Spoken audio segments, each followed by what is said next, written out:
Our final segment with best-selling author and pastor Carl Gallups. Hey, Carl, we'd love to get your take on the migrant caravan that reached the U.S. border, Tijuana, Mexico.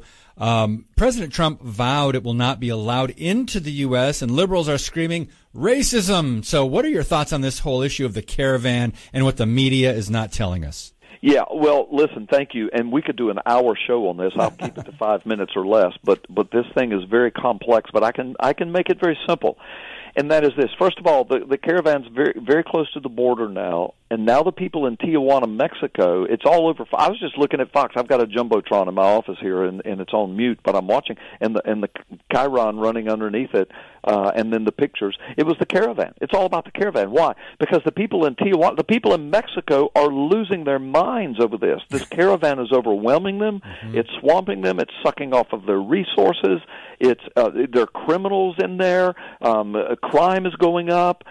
People are freaking out. They're calling for their government to do something, and I'm sitting here thinking, okay, well, now you guys know how we feel at our borders when your citizens are coming over doing the same thing to us.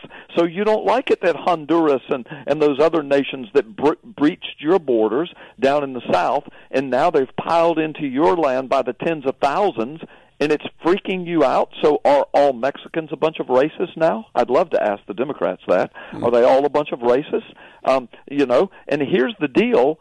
We've got tens of millions of illegals, most of them from Central and South America. Not all of them, but most of them.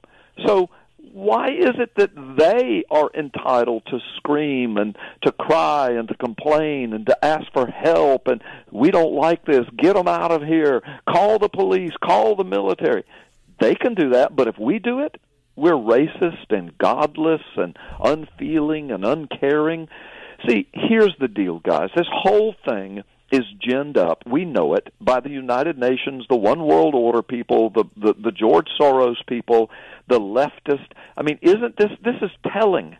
This is why I said we're going to lose our nation within a handful of years, because you've got most of America saying, we don't want this. We don't want 15,000 people to come piling over our borders because, with just letting them do it, because if we do, then there'll be 15,000 more, then 1 million more, then 15 million more. And people will say, oh, my gosh, all we have to do is storm the borders and nothing happens.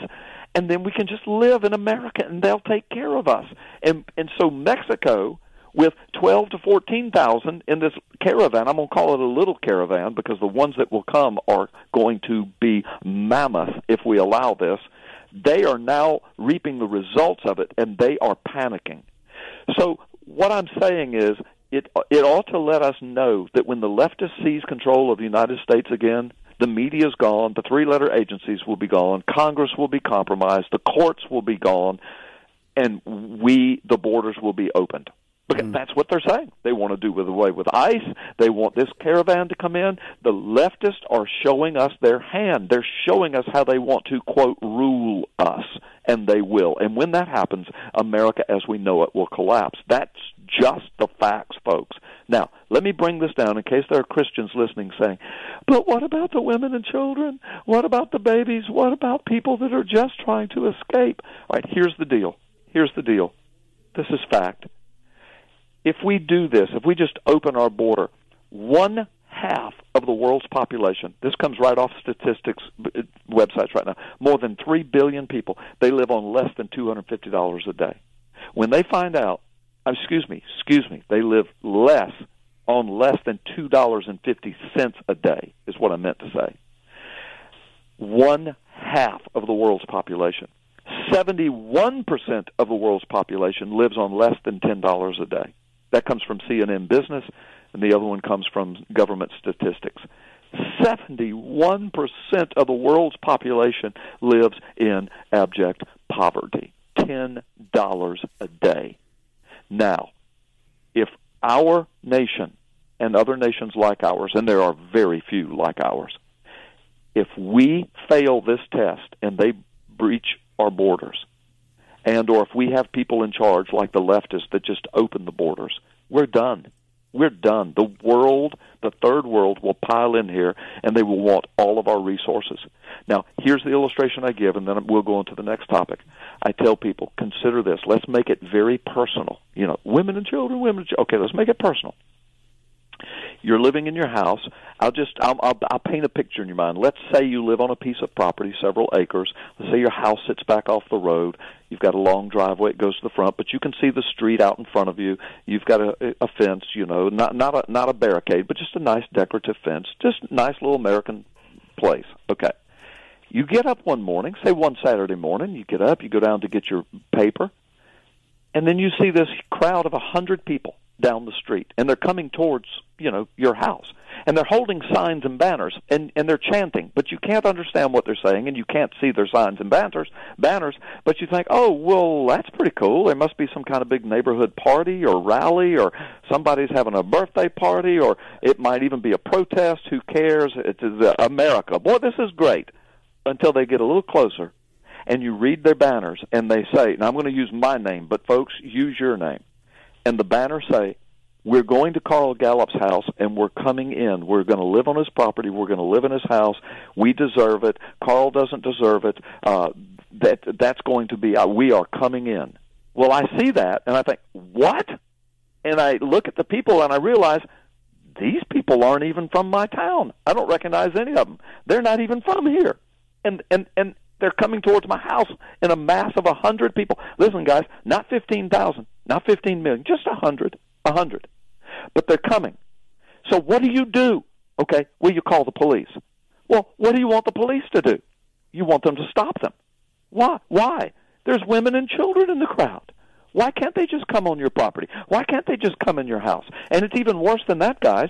If, in case somebody's listening now that's really, really leftist, and they say, well, I would just, you know, in that case, I would just give up my home and my property. No, but the law would tell you, but you've got to pay your property taxes, and you have to pay their medical bills, and you have to put their children in school, and you have to educate their children, and you have to provide them jobs if they've got them, and they have to live in your yard and in your house, and you have to feed them and clothe them and take care of them and keep your house up and pay your property taxes, or we'll put you in jail. You see, that's what's happening at the border. These people want to come in illegally. I'm not against legal immigration. We have a system whereby we vet people and allow them to come in and make them citizens, and they become productive parts of our culture. But they don't steal our resources. They don't come live on our houses and our property and move us out and then require us to pay for it. See, we do not have a nation if we allow this to happen. Now, in my little scenario, what if the police said to me, Carl, we got bad news for you. We can't handle this crowd. You're on your own. What do you do? What do you do, Mike? What do you do, Dave? Oh. I mean, you say, well, I'll just leave because I don't want to hurt anybody. Of course I don't want to hurt anybody, guys. I don't want to kill anybody. I don't even want to hurt anybody. But if all of a sudden you're fending for yourself and everything you've ever worked for or owned or going to pass on to your family is getting ready to be taken from you by a mob, you probably will defend your castle and whatever it takes. Now, you wanted the police to do it, but the police wouldn't do it. That's how it would be under the leftists. Donald Trump and Mike Pence have said, oh, no, we can guarantee you they're not coming in. We've put the military down there. I know what that means, guys. That means they're going to do whatever it takes. Now, they're going to start with, you know, maybe gas or you know, intimidation, flying A-10s over their heads or helicopters or whatever. You know, maybe rubber bullets. But I mean, you know, there's all kinds of things that can be done. Maybe water cannons. You can repel large crowds without killing anybody and without seriously hurting anybody.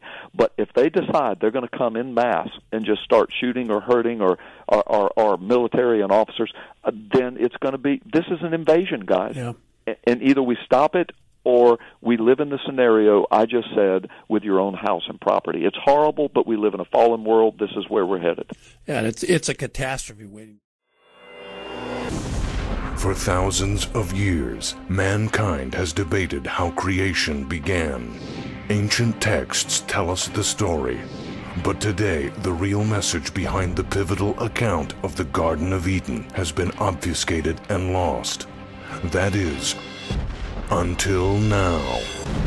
World-renowned author Carl Gallups digs up the hidden truths from the book of Genesis to finally give back the knowledge that was lost to the world.